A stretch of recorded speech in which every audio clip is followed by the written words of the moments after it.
In the vicinity of the small village of Dulong, terrifying events are unfolding, which the locals attribute to a bloodthirsty ghost said to haunt the area.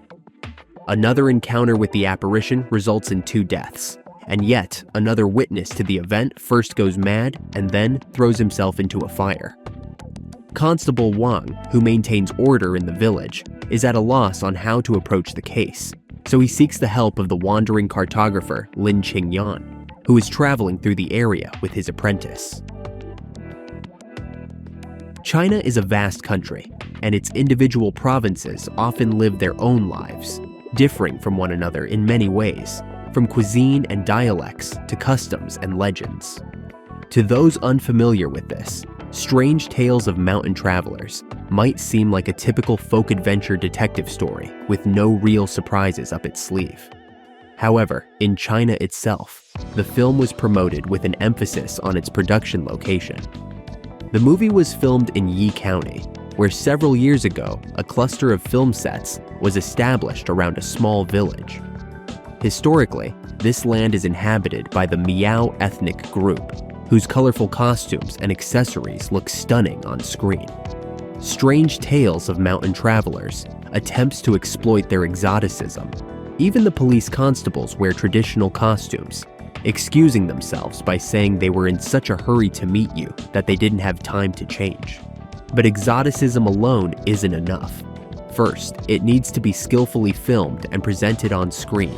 And second, it should be accompanied by an engaging plot so that the film's external and internal elements complement and enhance each other. Unfortunately, Strange Tales of Mountain Travelers is written in an extremely simplistic and straightforward manner, as if the script were crafted by an artificial intelligence trained on similar folkloric detective stories.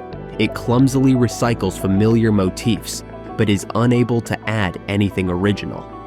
While it might seem that the film has a twisty plot, upon closer inspection, it becomes clear that this is an illusion.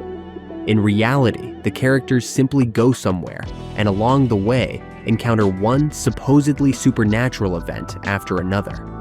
But Lin Qingyan, who notices everything, isn't easily fooled, and at some point, he pieces the puzzle together, revealing a story that feels all too familiar.